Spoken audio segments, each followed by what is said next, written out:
నమస్తే welcome to Bharati news ముందుగా headlines చూద్దాం అనేక మంది పోటీలో ఉన్నప్పటికీ అందరి ఆమోదం పొందిన నేతకే జిల్లా కాంగ్రెస్ అధ్యక్షుడిగా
అనేక మంది పోటీలో ఉన్నప్పటికీ అందరి ఆమోదం పొందిన నేతకు డీసీసీ అధ్యక్షుడిగా అధిష్టానం అవకాశం కల్పిస్తోందని కర్ణాటక ఎమ్మెల్యే ఏఐసీసీ పరిశీలకులు రిజ్వాన్ అర్షద్ స్పష్టం చేశారు. కేంద్రంలో కాంగ్రెస్ పార్టీ అధికారంలోకి రావడానికి తెలంగాణలో రెండోసారి అధికారమే లక్ష్యంగా పార్టీని పటిష్టం చేయడం కోసం ఏఐసీసీ కసరత్తు చేస్తోందని అన్నారు. సోమవారం జిల్లా కేంద్రంలోని ఓ ప్రైవేట్ హాస్పిటల్లో రిజ్వాన్ అర్షద్ మీడియాతో మాట్లాడుతూ ఏఐసీసీ ఎన్నికల ఆదేశాల మేరకు సంస్థాగత పార్టీ పరిశీలకులుగా రావటం జరిగిందని అన్నారు.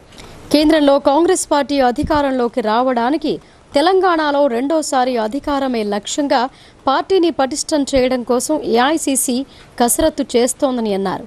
కాంగ్రెస్ సంఘటనను పటిష్టం చేసేందుకు క్షేత్రస్థాయిలో పనిచేయడం, స్థానిక నేతలు, ముఖ్య కార్యకర్తలు, స్థానికుల అభిప్రాయాలను సేకరించడం జరుగుతోందని అన్నారు. ఇక్కడ అందరి అభిప్రాయాలు సేకరించి కేంద్ర అధిష్టానానికి అందజేస్తామని తెలిపారు. 5 ఏళ్ల కనీస అనుబంధం కాంగ్రెస్ పార్టీతో ఉండాలని తెలిపారు. ప్రతి ఒక్కరితో కలిసి మాట్లాడానని ఆయన అన్నారు. అన్ని నియోజకవర్గాల్లో పర్యటించి అభిప్రాయాలు తీసుకుంటున్నానని ఆయన తెలిపారు. పదవులకు ఈ స్థాయిలో ఎంపిక ఎప్పుడూ జరగలేదని పేర్కొన్నారు. కాంగ్రెస్ కేవలం రాజకీయ పార్టీ కాదని, సామాజిక బాధ్యత కలిగిన సంస్థ. అది అందరూ కుటుంబ సభ్యుల మాదిరిగా కలిసి పనిచేస్తోందని అన్నారు. కాంగ్రెస్ పార్టీ ఎన్నికల సమయంలో ఇచ్చిన హామీలను 5 ఏళ్లలో ప్రతి ఒక్కటి పూర్తి చేస్తామని అన్నారు. డీసీసీ, సిటీ కాంగ్రెస్ పదవులను ఖచ్చితంగా పారదర్శకంగా ఎంపిక జరుగుతోందని, దానికోసం ఏఐసీసీ భారీ స్థాయిలో కసరత్తు చేస్తోందని తెలిపారు. కాంగ్రెస్ పార్టీకి సంబంధించిన మంత్రులైనా కార్యకర్తలైనా పార్టీకి అందరూ సమానమేనని అన్నారు. ఈ సమావేశంలో ఎమ్మెల్యేలు మంత్రి సుదర్శన్ రెడ్డి, డాక్టర్ భూపత్ రెడ్డి, ఎమ్మెల్సీ బల్మూరి వెంకట్, మాజీ ఎమ్మెల్సీ అరికెల నర్సారెడ్డి, మాజీ ఎమ్మెల్యేలు అరేపల్లి మోహన్, ఏనుగు రవీందర్ రెడ్డి, డీసీసీ అధ్యక్షులు మానాల మోహన్ రెడ్డి, ఉర్దూ అకాడమీ చైర్మన్ తాహిర్ బిన్ హమ్దాన్, రైతు వ్యవసాయ కమిషన్ సభ్యులు గడుగు గంగాధర్, నుడా చైర్మన్ కేశవేను, నాయకులు నరాల రత్నాకర్ తదితరులు పాల్గొన్నారు. हर असेंबली जाऊंगा, हर ब्लॉक जाऊंगा. इसका मतलब यह है कि कांग्रेस के संगठन को मजबूत करना है.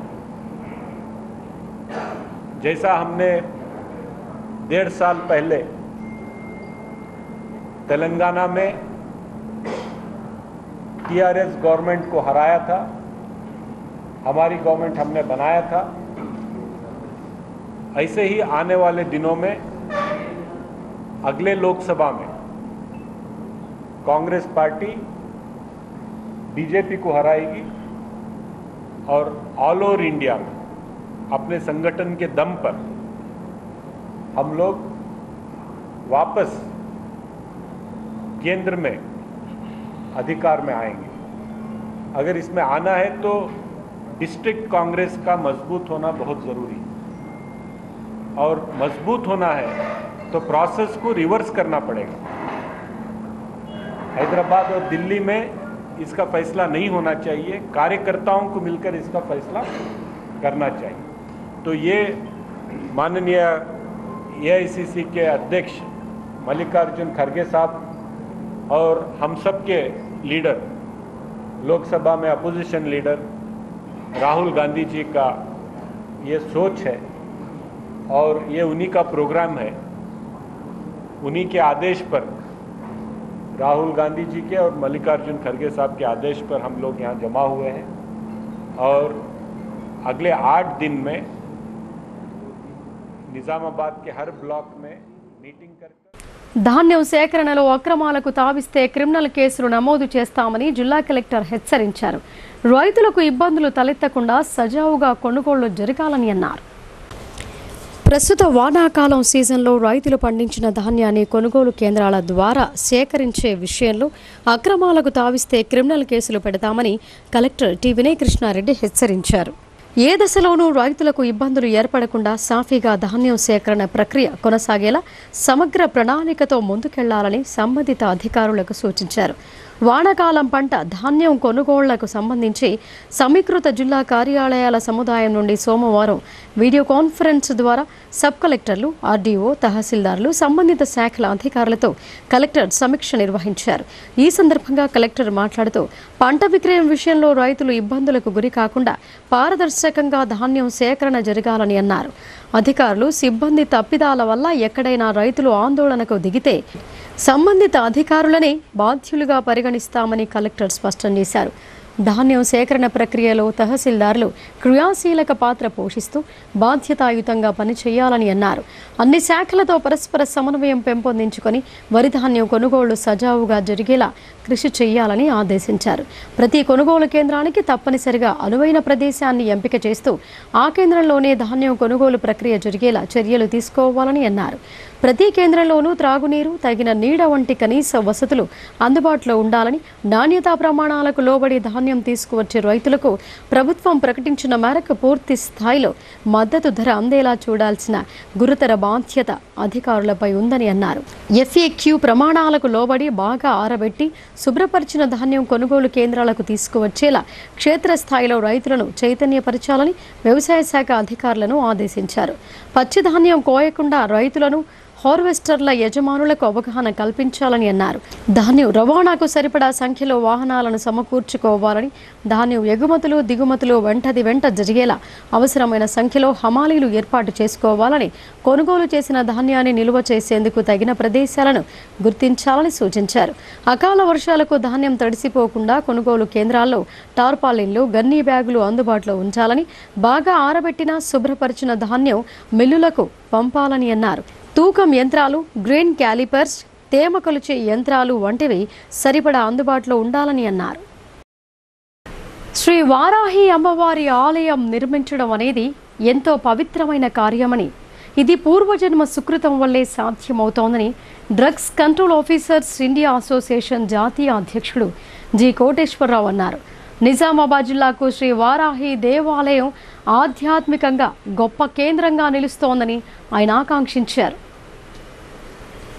ఇందూరు నగరంలోని అమ్మా వెంచర్లో నిర్మిస్తున్న శ్రీ వారాహి దేవి ఆలయాన్ని drugs control officers India association జాతీయ అధ్యక్షుడు జి కోటేశ్వరరావు సందర్శించారు. ఆయన ప్రత్యేక పూజా కార్యక్రమాలు నిర్వహించారు. పూజా కార్యక్రమాలలో పాల్గొని అమ్మవారి ఆశీస్సులు పొందారు. ఈ సందర్భంగా జి కోటేశ్వరరావు మాట్లాడుతూ శ్రీ వారాహి అమ్మవారి ఆలయం నిర్మించడం అనేది ఎంతో పవిత్రమైన కార్యమన్నారు. ఇది పూర్వజన్మ సుకృతం వల్లే సాధ్యమవుతోందని ఆయన తెలిపారు. నిజామాబాద్కు శ్రీ వారాహి దేవి మాత ఆలయం ఆధ్యాత్మికంగా గొప్ప కేంద్రంగా నిలుస్తోందని అన్నారు. అలాగే ఆయన దేవాలయ నిర్వాహకులను అభినందించి త్వరలో ఆలయ మహాకళ్యాణోత్సవం ఘనంగా జరగాలని ఆకాంక్షించారు. ఈ సందర్భంగా ఆలయ చైర్మన్ మంచాల జ్ఞానేందర్ మాట్లాడుతూ అమ్మవారి ఆలయం భక్తుల సంకల్పం శ్రద్ధతో రూపుదిద్దుకుంటోందని ఆయన అన్నారు. ఈ ప్రాంతం ఆధ్యాత్మిక శక్తికి కేంద్రంగా మారుతోందని ఆయన పేర్కొన్నారు. ఉమ్మెడ బ్రిడ్జ్ పిల్లర్ల పొడవున 179 మీటర్ల మట్టి కట్ట వేశారని రిటైర్డ్ డీఎస్పీ మనోహర్ తెలిపారు. అందువల్లే నీరు నిలిచిపోవడంతో ఎస్ఆర్ఎస్పీ బ్యాక్ వాటర్ ఎక్కువై గ్రామాలు, పంటలు ముంపునకు గురవుతున్నాయని ఆయన అన్నారు. ఈ విషయమై జిల్లా కలెక్టర్ స్పందించి తక్షణ చర్యలు తీసుకుంటే ఎస్ఆర్ఎస్పీ బ్యాక్ వాటర్ ప్రజలకు ఎలాంటి ఇబ్బందులు ఉండవని ఆయన పేర్కొన్నారు. జిల్లా కలెక్టరేట్లోని ప్రజావాణికి తరలి వచ్చిన రిటైర్డ్ డీఎస్పీ బి మనోహర్ తమ సభ్యులతో కలిసి ధర్నా నిర్వహించారు. ఈ సందర్భంగా ఆయన మాట్లాడుతూ ఉమ్మెడ బ్రిడ్జ్ పిల్లర్ల మధ్యలో మట్టి కట్టలు వేయటం వల్ల గోదావరి, మంజీరా నదుల నుంచి వచ్చే నీరు సరాసరి ఎస్ఆర్ఎస్పీ ప్రాజెక్టులోకి వెళ్లకుండా అడ్డుకుంటోందని అన్నారు.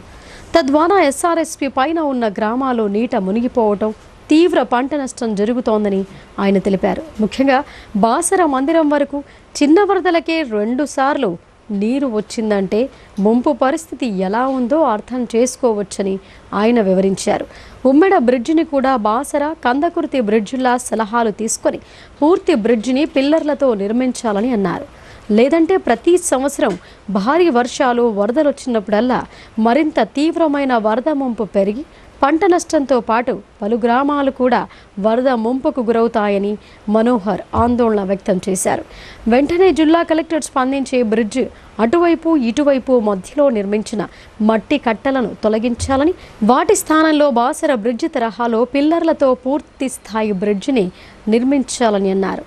ఉమ్మెడ పంచగుడి బ్రిడ్జి నిర్మాణంపై హైకోర్టు మాజీ న్యాయమూర్తి లేదా రిటైర్డ్ చీఫ్ ఇంజనీర్ స్థాయి అధికారులతో విచారణ చేయించి మట్టి కట్టలను తొలగింపజేయాలని కోరారు.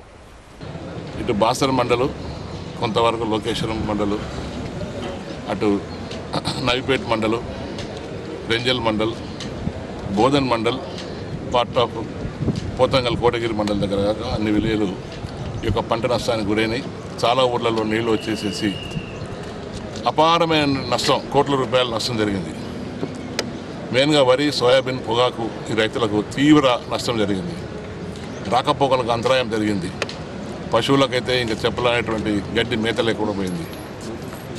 సో ఇలాంటి పరిస్థితుల్లో ఎందుకు ఈ విధంగా జరిగిందని చెప్పేసి ఒకసారి నేను విశ్లేషణ చేయడం జరిగింది. నేను గతంలో శ్రీరామ్ సాగర్ ప్రాజెక్టు పైన సెక్యూరిటీ ఆఫీసర్గా చేశాను. దీన్ని విశ్లేషిస్తే గోదావరి రివర్ మొత్తం కూడా బ్యాక్ వాటర్ని పైనుంచి దాదాపుగా మ్యాక్సిమం 6 lakhs క్యూసిక్ వాటర్ రావడం జరిగింది. అయితే ఈ 6 lakhs క్యూసిక్ వాటర్ రావడం వల్ల సబ్మిట్ కావడానికి వీల్లేదు. ఎన్నికల కోడ్ వాయిదా పడటంతో ప్రజావాణి కార్యక్రమాన్ని నిర్వహించారు. అధిక సంఖ్యలో ప్రజలు తరలివచ్చి తమ విజ్ఞాపన పత్రాలను అదనపు కలెక్టర్ కిరణ్ కుమార్కు అందజేశారు. సమస్యలను త్వరగా పరిష్కరించాలని సంబంధిత అధికారులను ఆదేశించారు. నగరంలోని సమీకృత సముదాయాల జిల్లా కార్యాలయంలో గల సమావేశ మందిరంలో ప్రజావాణి కార్యక్రమాన్ని నిర్వహించారు. అదనపు కలెక్టర్ కిరణ్ కుమార్తో పాటు ఉన్నతాధికారులు ప్రజల నుండి వినతులను స్వీకరించారు. ఫిర్యాదులు స్వీకరించిన అనంతరం అదనపు కలెక్టర్ కిరణ్ కుమార్ మాట్లాడుతూ వచ్చిన ఫిర్యాదులపై అధికారులను పిలిచి సమస్యలను పెండింగ్లో ఉంచకుండా, ఫిర్యాదుదారులను తిప్పుకోకుండా సమస్యలను సత్వరమే పరిష్కరించాలని అధికారులను ఆయన ఆదేశించారు. కొన్ని సమస్యలు నెలల తరబడి పెండింగ్లో ఉంటున్నాయని తన దృష్టికి వచ్చిందని, వాటిని సత్వరమే పరిష్కరించి బాధితులకు న్యాయం చేయాలని ఆయన అన్నారు. ఒకవేళ మండల స్థాయిలో పరిష్కారం కాని సమస్యలను జిల్లా ఉన్నతాధికారుల దృష్టికి తీసుకువచ్చి వెంటనే పరిష్కరించి బాధితులకు న్యాయం చేయాలని ఆయన సూచించారు. ఫిర్యాదుల పట్ల అధికారులు అలసత్వం వహిస్తే తగిన చర్యలు ఉంటాయని ఆయన హెచ్చరించారు. పోలీస్ శిక్షణా కేంద్రాన్ని రాబోయే శిక్షణార్థులకు అనుకూలంగా ఉండే విధంగా అవసరమైన సౌకర్యాలు, వసతులు అందుబాటులో ఉంచాలని సంబంధిత అధికారులను సిపి సాయి చైతన్య ఆదేశించారు. శిక్షణ పొందే వారికి శారీరక, మానసిక అభివృద్ధి జరిగేలా వాతావరణం ఉండాలని ఆయన సూచించారు. ఎడపల్లి పోలీస్ స్టేషన్ పరిధిలోని జాన్కంపేట వద్ద గల పోలీసు శిక్షణా కేంద్రాన్ని Nizamabad police commissioner P Sai Chaitanya పర్యవేక్షించారు. ఈ సందర్భంగా సిపి మాట్లాడుతూ రాబోయే శిక్షణార్థులకు అనుకూలంగా ఉండే విధంగా అవసరమైన సౌకర్యాలు, వసతులు అందుబాటులో ఉండాలని సంబంధిత అధికారులను ఆదేశించారు. పోలీస్ శిక్షణా సెంటర్ అనేది భవిష్యత్తు పోలీసు అధికారుల పాత్రను తీర్చిదిద్దే కేంద్రమని తెలిపారు. ఇక్కడ శిక్షణ పొందే వారికి శారీరక మానసిక అభివృద్ధి జరిగేలా వాతావరణం ఉండాలని అన్నారు. తగిన వసతులు, శిక్షణ పరికరాలు, శిక్షకులు అందుబాటులో ఉండేలా చూడాలని ఆయన పేర్కొన్నారు. సెంటర్లో వసతులు, ట్రైనింగ్ సెంటర్ గదులు, వంటశాల, నీటి సరఫరా, ఇండోర్ తరగతి గదులు, outdoor, parade ground, firing range తదితర అంశాలను పరిశీలించిన ఆయన తక్షణమే కొంతమేర మెరుగుదలలు చేపట్టాలని సంబంధిత అధికారులను ఆదేశించారు. ఈ కార్యక్రమంలో Bodhan ACP Srinivas, Bodhan rural CI Vijayababu, Edapalli SI M Rama, training centre సిబ్బంది తదితరులు పాల్గొన్నారు. తమ గ్రామంలో ప్రీ ప్రైమరీ పాఠశాలలో ఇన్స్ట్రక్టర్ ఉద్యోగం కొరకు దరఖాస్తు చేసుకున్నానని ఇంగోలి శిరీష తెలిపారు. అయితే తన పేరు మొదటి జాబితాలో వచ్చి రెండో జాబితాలో రాలేదని ఆమె ఆవేదన వ్యక్తం చేశారు. కలెక్టర్ చర్యలు తీసుకొని తనకు న్యాయం చేయాలని కోరారు. నగరంలోని కలెక్టరేట్లోని ప్రజావాణి కార్యక్రమానికి నాయకపోడు సామాజిక వర్గం ఆధ్వర్యంలో తమ వర్గానికి చెందిన ఎడపల్లి మండలం ఠానాకలాన్ గ్రామానికి చెందిన ఇంగోలి శిరీషకు విద్యాశాఖ అన్యాయం చేసిందని ఫిర్యాదు చేశారు. అనంతరం ధర్నా నిర్వహించారు. ఈ సందర్భంగా బాధితురాలు ఇంగోలి శిరీష మాట్లాడుతూ తాను 10th, ఇంటర్, డిఎడ్, టెట్ పూర్తి చేశానని అన్నారు. తమ గ్రామంలో ప్రీ ప్రైమరీ పాఠశాలలో ఇన్స్ట్రక్టర్ ఉద్యోగం కోసం దరఖాస్తు చేసుకున్నానని ఆమె తెలిపారు. అందులో మొదటి జాబితాలో తన పేరు వచ్చిందని, కానీ రెండో జాబితాలో తన పేరు రాలేదని ఆమె వాపోయారు. జాబితా నుంచి తన పేరును తొలగించి మరో వ్యక్తి పేరు చేర్చారని ఆమె ఆరోపించారు. జీవో ప్రకారం ఎక్స్పీరియన్స్ అని అందులో లేదని, కానీ ఆ వ్యక్తిని ఎక్స్పీరియన్స్ ఉందని తీసుకున్నామని డీఓ చెప్పడం శోచనీయమని ఆమె ఆవేదన వ్యక్తం చేసింది. కావున దీనిపై విచారణ చేసి తనకు ఉద్యోగాన్ని ఇప్పించాలని కలెక్టర్కు విజ్ఞప్తి చేశారు. ఈ సందర్భంగా నాయకపోట్ సేవా సంఘం జిల్లా అధ్యక్షుడు గాండ్ల రామచందర్ మాట్లాడుతూ అన్యాయం చేసిన విద్యాశాఖ అధికారులు వెంటనే తమ తప్పులు సరిదిద్దుకుని ఇంగోలి శిరీషకు ఉద్యోగం ఇవ్వాలని ఆయన డిమాండ్ చేశారు. లేని ఎడల కలెక్టర్ కార్యాలయం ఎదుట తమ సంఘ సభ్యులందరితో కలిసి భారీ ధర్నా చేపడతామని ఆయన హెచ్చరించారు. అవసరమైతే అధికారుల తీరుపై కోర్టుకు వెళతామని ఆయన తెలిపారు. ఇక్కడ ప్రైమరీ స్కూల్లో ఇన్స్ట్రక్టర్ పోస్ట్ ప్రిపేరింగ్ గురించి అప్లికేషన్ చేసుకోమని చెప్పారు. అప్లికేషన్స్ వేసుకున్నాము. ఒక్కొక్క 6-7 మెంబర్స్ వేసుకున్నాము. అందులో మొదటి జాబితాలో నా నేమ్ వచ్చిందని చెప్పేసి చెప్పుకున్నాను. సెకండ్ జాబితాలో వచ్చేసరికి సస్పెన్స్ పెట్టిర్రు. ఎందుకు సస్పెన్స్ పెట్టిరని ఫస్ట్ ఎంఈఓ సార్ దగ్గరికి వెళ్ళినాము. అక్కడ డిఓ సార్కి తెలుసమ్మా, డిఓ రికమెండేషన్ చేస్తేనే మేము పంపించినామని చెప్పేసి అని అన్నారు. డిఓ సార్ దగ్గరికి వచ్చినాము. డిఓ సార్ దగ్గరికి వస్తే అమ్మాయికి 8 years ఎక్స్పీరియన్స్ ఉంది అని చెప్పేసి తీసుకున్నామని చెప్పేసి అన్నారు. కానీ ఎక్స్పీరియన్స్ మీరు పంపించిన జియో ప్రకారం అయితే ఎక్స్పీరియన్స్ లేదు. అందులో ఎక్స్పీరియన్స్ లేని అమ్మాయిని తీసుకున్నారని చెప్పేసి నేను అడిగాను. కలెక్టర్ నుండి వచ్చిందమ్మా, అప్రూవల్ మాకు తెలియదు అన్నారు. కలెక్టర్ సార్ లేరని జాయింట్ కలెక్టర్ సార్ని కలిసినాము. అక్కడ joint collector sir DO sir కానీ రాశారు, కానీ సార్ ఏం స్పందించలేదు. గుంతలమయమైన రోడ్డు వల్ల వాహనదారులు తీవ్ర ఇబ్బందులు పాలవుతున్నట్లు బీజేపీ నాయకులు ధ్వజమెత్తారు. కాంట్రాక్టర్ నిర్లక్ష్యం వేడి వెంటనే రోడ్డు పనులు ప్రారంభించాలని రాస్తారోకో నిర్వహించారు. మోస్రా శివారులో గత కొన్ని నెలలుగా అసంపూర్తిగా ఉన్న రోడ్డు విస్తరణ పనులు వెంటనే పూర్తి చేయాలని డిమాండ్ చేస్తూ మోస్రా మండల బీజేపీ నాయకులు పెద్ద ఎత్తున మోస్రా నిజామాబాద్ ప్రధాన రహదారిపై బైఠాయించి ధర్నా నిర్వహించారు. ఈ సందర్భంగా బీజేపీ నాయకులు మాట్లాడుతూ రోడ్డుపై ఏర్పడిన గుంతల వల్ల దుమ్ము మూలంగా నిత్యం ప్రయాణం చేసే వాహనదారులు అనారోగ్యానికి గురవుతున్నట్లు ఆవేదన వ్యక్తం చేశారు. భారీ వాహనాల వెనుక వెళ్లడం అయితే గగనంగా మారిందని వాపోయారు. రోడ్డుపై పడి గాయాల పాలైన వారు ఎందరో ఉన్నారని, వారి పరిస్థితి ఏంటని ప్రశ్నించారు. ప్రజా సమస్యలను పట్టించుకొని ఎమ్మెల్యే పోచారం తీరుపై మండిపడ్డారు. కాంట్రాక్టర్ వెంటనే నిర్లక్ష్య వైఖరి వీడి రోడ్డు పనులు పూర్తి చేయాలని డిమాండ్ చేశారు. పోలీసులు జోక్యం చేసుకుని రాస్తారోకోను విరమింప చేయించారని అన్నారు. వారం రోజుల్లో పనులు పూర్తి చేస్తామని ఆర్ఎండ్బి అధికారులు వెల్లడించారు. ఈ కార్యక్రమంలో బీజేపీ నాయకులు, గ్రామస్తులు తదితరులు పాల్గొన్నారు. ఈ సందర్భంగా ప్రజలకు ఇబ్బందులు కలిగేలా చేస్తున్న పోచారం గారు ఈ వారం రోజుల్లో రోడ్డు యొక్క పనులు నిర్మాణం చేయకపోతే గట్టిగా దీనికన్నా ఎక్కువ పెద్ద ఎత్తున మేము ధర్నా కార్యక్రమం నిర్వహిస్తామని చెప్పి తెలియజేసినాం. ఖచ్చితంగా మీరు ఈ యొక్క వారం రోజుల్లో రోడ్డు పనులు పూర్తి చేయాలి, లేదంటే దీనికన్నా ఎక్కువ నిరసన కార్యక్రమం తెలుపుదాం. ప్రజల ప్రాణాలతో చెలగడమాడుతున్నాం, మీకు ఖచ్చితంగా బుద్ధి చెప్తామని చెప్పి ఈ సందర్భంగా మేము హెచ్చరిస్తున్నాం. అంగన్వాడీలు, పాఠశాలలకు సంబంధించిన యూనిఫామ్ దుస్తువులను మహిళా సమైక్య మెప్మా సిబ్బందికి అప్పగించారని మహిళా సమైక్య సభ్యులు తెలిపారు. తాము కుట్టిన దుస్తువులకు నేటి వరకు లక్షకు పైగా రూపాయలు రాలేదని వెంటనే కలెక్టర్ చొరవ తీసుకుని తమకు న్యాయం చేయాలని కోరారు. నగరంలోని జిల్లా కలెక్టరేట్ వద్ద మహిళా సమైక్య మెప్మా సభ్యులు ధర్నా నిర్వహించారు. ఈ సందర్భంగా మహిళా సమైక్య సురేఖ మాట్లాడుతూ తమకు గత సంవత్సరం అంగన్వాడీలు పాఠశాలలకు సంబంధించిన యూనిఫామ్లు కుట్టాలని మెప్మా పీడీ రాజేందర్ ఇచ్చారని అన్నారు. అయితే తాము సాధ్యమైనంత వరకు యూనిఫామ్లు కుట్టామని, మిగతావి సైతం కుడతామని విన్నవించినా మెప్మా పీడీ వచ్చి దుస్తువులను తీసుకెళ్లారని వాపోయారు. ఈ విషయమే కలెక్టర్ దృష్టికి తీసుకెళ్లామని తెలిపారు. అయితే తమకు రావాల్సిన పెండింగ్ బిల్లులను నేటికి ఇవ్వలేదని, ప్రస్తుతం మెప్మా పీడీ రాజేందర్ పదోన్నతిపై ఇతర జిల్లాకు వెళ్లారని అన్నారు. కావున కలెక్టర్ చొరవ తీసుకుని తమ పెండింగ్ బిల్లులను వెంటనే ఇప్పిస్తే తమ కుటుంబాలకు ఆసరగా ఉంటుందని, అలాగే దుస్తువులు కుట్టడానికి చేసిన అప్పులు కూడా తొలగిపోతాయని వేడుకున్నారు. ఈ కార్యక్రమంలో టి మాధవి, కళావతి, ఎం రేణుక, పి గోపిక, మునిందర్ తదితరులు పాల్గొన్నారు. రెండవది, అంగన్వాడీకి పిల్లలకు సంబంధించిన దుస్తులు గత సంవత్సరం వచ్చినాయి కూడా అర్బన్ వాళ్ళకు, ఈ గ్రూపు వాళ్ళకు 5-6 గ్రూపులు ఉన్నారు. వీళ్ళకి ఇస్తలేరు. ప్రభుత్వం ఏమో, ముఖ్యమంత్రి గారేమో మహిళలకు బట్టలు కుట్టాలా, డాక్టర్ సంఘాలకు, మహిళా సంఘాలకు బట్టలు ఇవ్వాలంటున్నారు.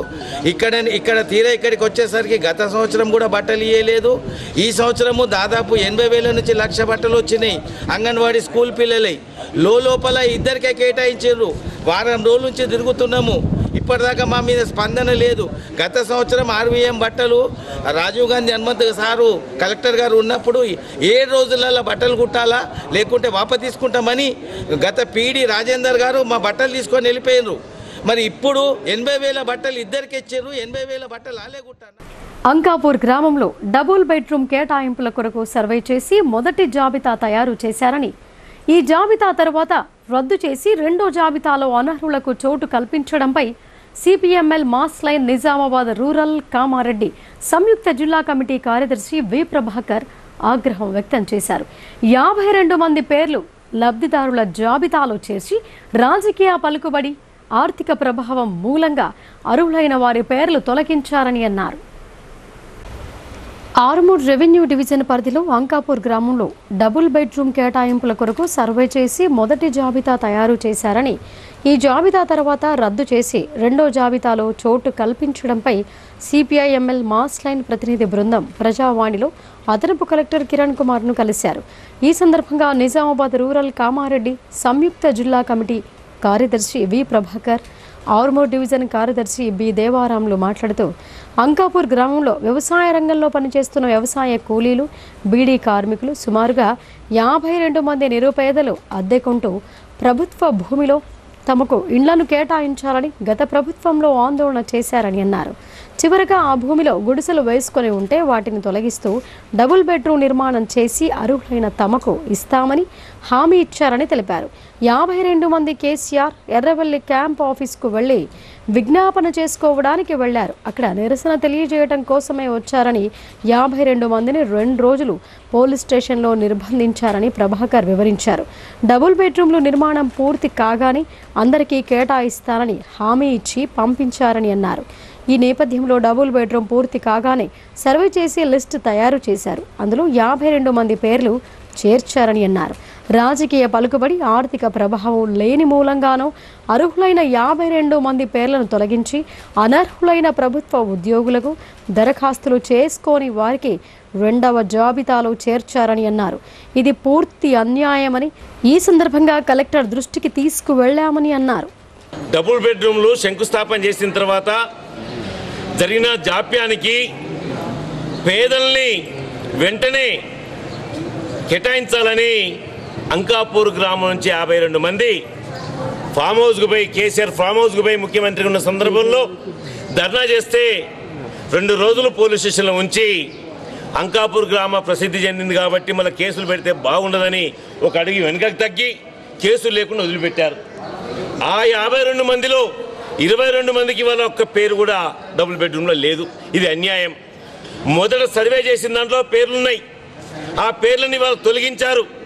తొలగించిన తర్వాత ఏదైతే రెండో దఫా లిస్టులో దరఖాస్తులు కూడా చేసుకోలేదు, మాకు డబుల్ బెడ్రూమ్ కావాలని అలాంటి 3కి ఇచ్చారు. ప్రభుత్వ ఉద్యోగులకు ఇచ్చారు. మరి వీళ్ళు ఏం పాపం చేశారు అంటే కేసీఆర్ విమర్శించినందుక, లేదా కేసీఆర్ ఇంటి ముందు పోయి ధర్నా చేసినందుక ఈ 22 మందికి ఇవ్వలేదు. అందుకని ప్రజాపాలన అంటే ఇవాళ నిష్పక్షపాతంగా సర్వే చేసి ఇవ్వాలి, కానీ ప్రజాపాలనలో లోపాలు జరగకుండా ఉండాలని చెప్పేసి మేము కోరుకుంటుంది. నవభారత నిర్మాణమే అంగన్వాడీ కేంద్రాల ధ్యేయమని దర్పల్లి ఎంఆర్ఓ శాంత అన్నారు.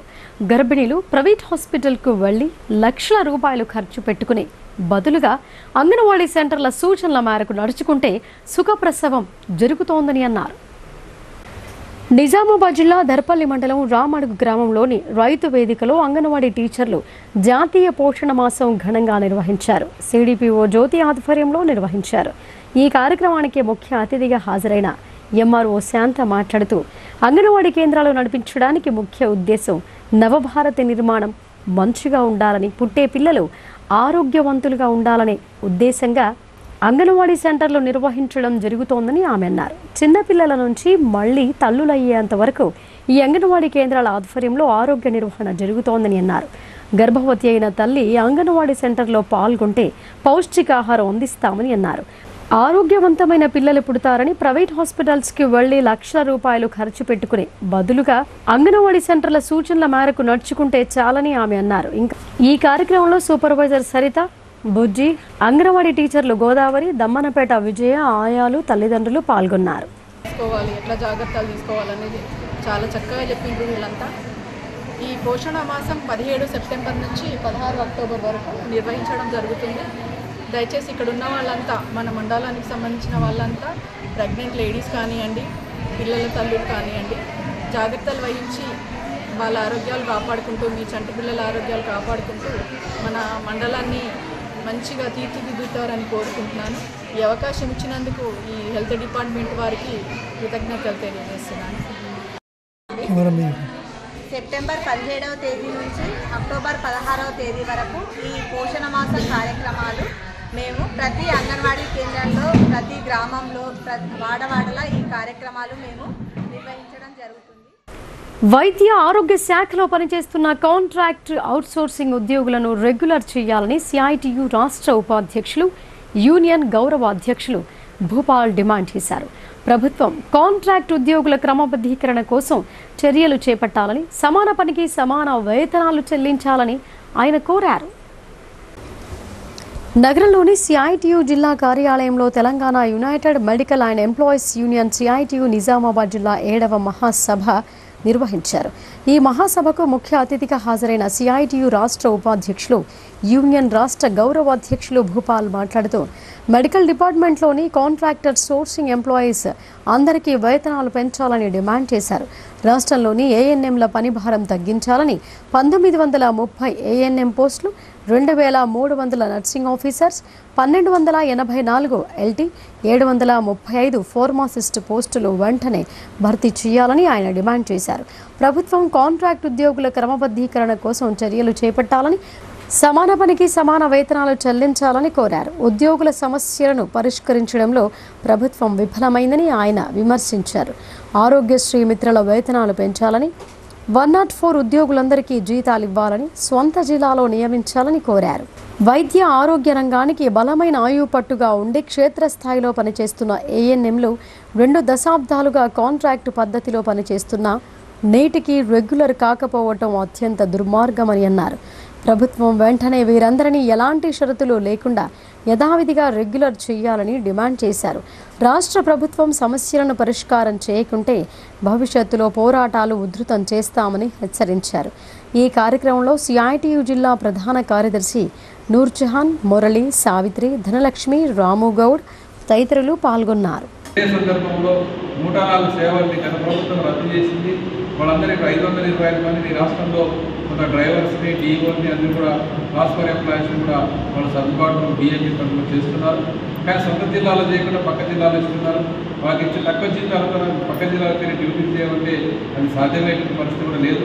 ఎందుకంటే కుటుంబాలు ఎస్టాబ్లిష్ అయిన తర్వాత ఆ జాబ్ కోసం 100 కిలోమీటర్ల దూరం వెళ్ళి రావడం అటువంటిది అసాధ్యం. అందుకే సొంత జిల్లాలోనే ఇతర వైద్య విద్యా పరిషత్ కావచ్చు, డిహెచ్ పరిధిలో కావచ్చు, మెడికల్ కాలేజీలో కానీ ఎక్కడైతే వేకెన్సీస్ ఉన్నాయో సొంత జిల్లాలకు ఖచ్చితంగా మనం బదిలీ చేసి ఆ రకంగా ఉద్యోగాలు కొనసాగించాలని చెప్పేసి మేము డిమాండ్ చేస్తూ ఉన్నాం. ఇదే కాకుండా ఆరోగ్యశ్రీ వాళ్ళకు సంవత్సరం అయిపోయింది, మంత్రి హామీ ఇచ్చారు, సెక్రటరీ హామీ ఇచ్చారు, సీఈఓ హామీ ఇచ్చారు.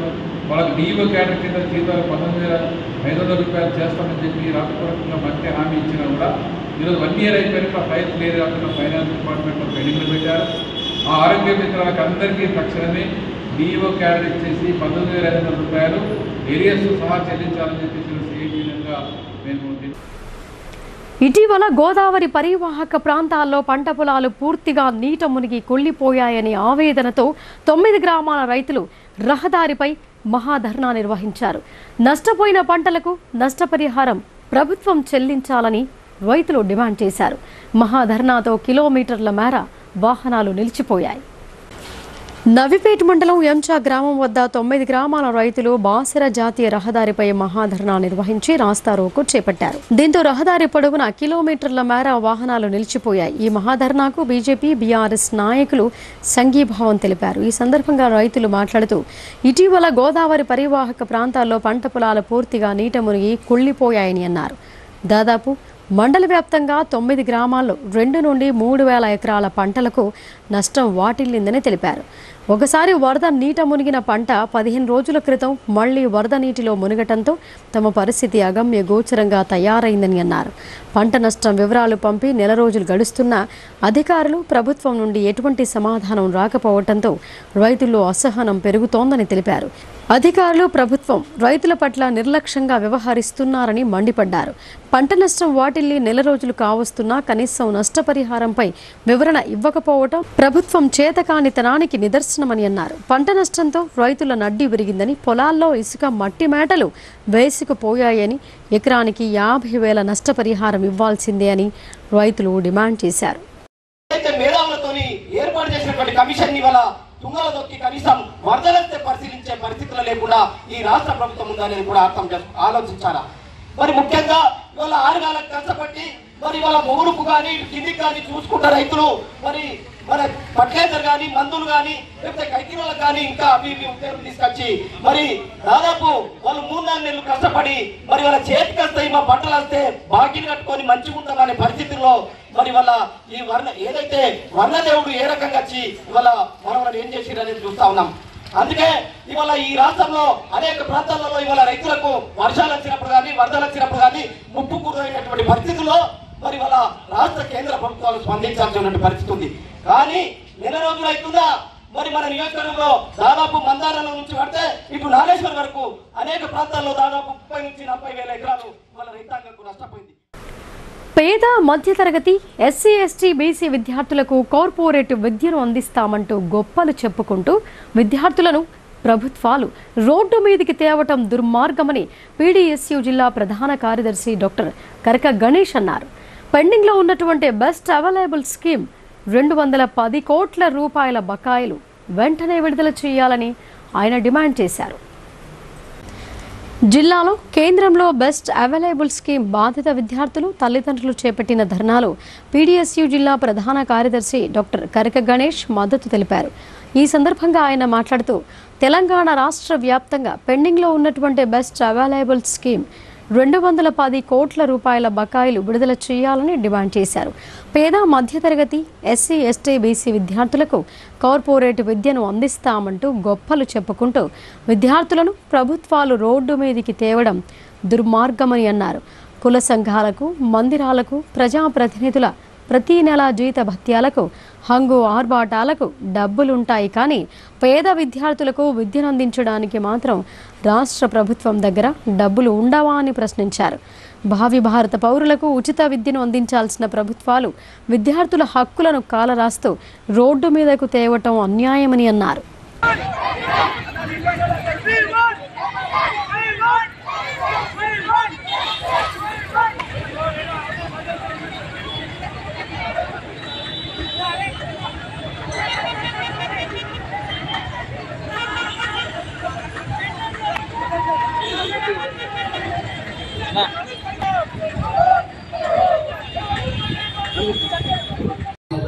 నేను బెస్ట్ అవైలబుల్ స్కీమ్ కింద సెలెక్ట్ అయ్యాను. మాకు బేస్ సీట్ వచ్చింది. మేము విజ్ఞాన్ స్కూల్కి చాలా రోజుల కింద వెళ్తున్నాం. కాబట్టి మాకు ఇప్పుడు డబ్బులు చెల్లించడం లేదు. మాకు బెస్ట్ డబ్బులు రావడం లేదు. కాబట్టి వారం రోజుల నుంచి మేము ఇంట్లోనే ఉంటున్నాం. మా క్లాస్ వాళ్ళు అందరూ వెళ్తున్నారు. మాకు సాధేస్తుంది. మేము వెళ్ళినా కూడా మమ్మల్ని రిటర్న్ పంపించేస్తున్నారు. ప్లీజ్ సార్, మాకు బెస్ట్ స్కీమ్ కింద డబ్బులు పంపించండి Revanth Reddy sir. Please requesting you, please. మాకు క్లాసెస్ చాలా మిస్ అయ్యాం మేము. ఇప్పుడు సంక్షిప్త వార్తలు చూద్దాం. నగరంలోని జిల్లా కలెక్టర్ కార్యాలయం వద్ద గౌతమ్ నగర్ అభివృద్ధి కమిటీ సంఘం ధర్నా నిర్వహించారు. ఈ సందర్భంగా సంఘం అధ్యక్షులు మాయావర్ సంతోష్ మాట్లాడుతూ తమ డివిజన్లో గల వాటర్ ట్యాంక్ చుట్టూ కాంపౌండ్ వాల్ లేకపోవడంతో అసాంఘిక కార్యక్రమాలకు నిలయంగా మారిందని అన్నారు. కావున జిల్లా కలెక్టర్ స్పందించి వాటర్ ట్యాంక్ చుట్టూ compound wall, watchman room, walking track, ground చుట్టూ drainage, community hall repair, community hall వరకు సీసీ రోడ్డు, ఒక హాల్మేజ్ లైట్, కాంపౌండ్ వాల్తో పాటు గేట్లు, టాయిలెట్ సౌకర్యం కల్పిస్తే ప్రజలు నిత్యం వాకింగ్తో పాటు సేద తీరడానికి వీలుంటుందని అన్నారు.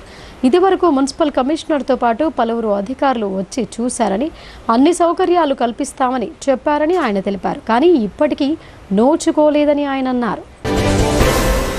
నగరంలో పిఆర్టీయూ తెలంగాణ జిల్లా గౌరవ అధ్యక్షులు కృపాల్ సింగ్ సోడి మీడియా సమావేశంలో మాట్లాడుతూ నిరంతరం ఇటు ప్రజల కోసం అటు ప్రభుత్వం కోసం కష్టపడుతూ రాజ్యాంగం బద్ధంగా హక్కుగా రావాల్సిన కరువు భత్యం, పీఆర్సీ ప్రయోజనాలు అందించాలని డిమాండ్ చేశారు.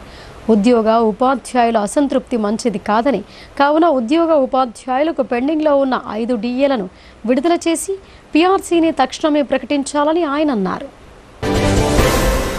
రెంజల్ మండల కేంద్రంలోని రైతు వేదికలో పోషణ మాసం వారోత్సవాల్లో భాగంగా CDPO Padmaja, MPDO Kamalakar, supervisor Soujanya, సావిత్రిలు జ్యోతి ప్రజ్వలన చేసి చిన్నారులకు అన్నప్రసాన, గర్భిణీలకు శ్రీమంతాలు నిర్వహించారు. సిడిపిఓ పద్మజ మాట్లాడుతూ గర్భిణీలు పుట్టబోయే బిడ్డ బాగుండాలంటే పౌష్టికరమైన ఆహారం తీసుకోవాలని అన్నారు. అట్టి ఆహారాన్ని అంగన్వాడీ కేంద్రాల ద్వారా అందించడం జరుగుతోందని అన్నారు.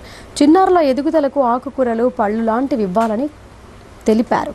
గర్భిణీలు పోషకాలున్న ఆహార పదార్థాలు అనగా మొలకెత్తిన విత్తనాలు, అంగన్వాడీ ద్వారా అందించే గుడ్లు, పాలు, బాలామృతం వీటన్నింటిని ప్రతిరోజు తీసుకోవాలని గర్భిణీలకు తెలియజేశారు. అలా పౌష్టికరమైన ఆహారం తీసుకోవడం వల్ల తల్లికి బిడ్డకు ఎలాంటి హాని కలగదని, మంచిగా పౌష్టికంగా ఉంటారని వెల్లడించారు. సిరికొండ మండల కేంద్రంలోని మండల ప్రజా పరిషత్ కార్యాలయంలో అంగన్వాడీ టీచర్ల ఆధ్వర్యంలో పోషణ మాసం కార్యక్రమాన్ని నిర్వహించారు. కార్యక్రమంలో భాగంగా పిల్లలకు ఆటల పోటీలు నిర్వహించి బహుమతులు అందజేశారు. ఈ సందర్భంగా సిరికొండ మెడికల్ ఆఫీసర్ అరవింద్ మాట్లాడుతూ 3 సంవత్సరాలు నిండిన పిల్లలను 5 సంవత్సరాల వరకు అంగన్వాడీలోనే ఉంచాలని, వాళ్లకు తగిన పౌష్టికాహారం, విద్య అందిస్తారని తెలిపారు. అంగన్వాడీలో ఉండే పిల్లలకు పాలు, గుడ్లు, పౌష్టికాహారం, గర్భిణీ స్త్రీలకు పాలు ఇవ్వటం జరుగుతోందని తెలిపారు. అప్పుడే పుట్టిన పిల్లలకు వెంటనే ముర్రిపాలు అందించడం ద్వారా మంచి పౌష్టికాహారం అందుతోందని తెలిపారు. ఈ కార్యక్రమంలో సిరికొండ ప్రైమరీ స్కూల్ ప్రధానోపాధ్యాయులు నరేష్, ఐసిడిఎస్ సూపర్వైజర్లు నాగలక్ష్మి, సవిత, అరుణకుమారి తదితరులు పాల్గొన్నారు. నిజామాబాద్ రూరల్ నియోజకవర్గ శాసనసభ్యులు డాక్టర్ రేకులపల్లి భూపత్ రెడ్డిని మాజీ మంత్రి ఇంద్రకరణ్ రెడ్డి సోమవారం పరామర్శించారు. Rural MLA doctor Rekulapalli Bhupath Reddy మాతృమూర్తి రేకులపల్లి లక్ష్మీ నరసమ్మ గత నెల 29న మృతి చెందిన విషయం తెలిసిందే. ఈ సందర్భంగా మాజీ మంత్రి ఇంద్రకరణ్ రెడ్డి భూపత్ రెడ్డిని, ఆయన కుటుంబ సభ్యులను పరామర్శించి తన ప్రగాఢ సానుభూతిని తెలియజేశారు. భూపత్ రెడ్డి మాతృమూర్తికి పూలమాల వేసి నివాళులు అర్పించారు. ఆయన వెంట సీనియర్ నాయకులు ఉన్నారు. యాసంగి పంట బోనస్ డబ్బులు ప్రభుత్వం రైతులకు వెంటనే చెల్లించాలని, ఇటీవల భారీ వర్షాలకు, వరదల్లో నష్టపోయిన పంటలకు రైతులకు నష్టపరిహారం అందించాలని బీజేపీ నాయకులు డిమాండ్ చేశారు. పొతంగల్ బస్టాండ్ ఎదుట ధర్నా, రాస్తారోకో చేపట్టారు. ఈ సందర్భంగా బీజేపీ మండల అధ్యక్షులు హనుమాన్లు ప్రకాష్ పటేల్ మాట్లాడుతూ ప్రభుత్వం సన్నాలకు 500 రూపాయల బోనస్ ఇస్తాననడంతో అప్పులు చేసి మరీ రైతులు సన్న రకం ధాన్యం పండిస్తే బోనస్ డబ్బులు మాత్రం యాసంగి పంట పోయి ఖరీఫ్ పంట చేతికొచ్చిన బోనస్ డబ్బుల విషయంలో ప్రభుత్వం స్పష్టత ఇవ్వటం లేదని అన్నారు. యాసంగిలో పండించిన ధాన్యానికి వెంటనే బోనస్ డబ్బులు చెల్లించాలని, ఖరీఫ్ పంట బోనస్ డబ్బులపై వెంటనే స్పష్టత ఇవ్వాలని డిమాండ్ చేశారు. ఇక వార్తలు ముగించే ముందు హెడ్లైన్స్ మరొకసారి. అనేక మంది పోటీలో ఉన్నప్పటికీ అందరి ఆమోదం పొందిన నేతకే జిల్లా కాంగ్రెస్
ఇవి బులెటిన్ విశేషాలు. చూస్తూనే ఉండండి భారతీ న్యూస్.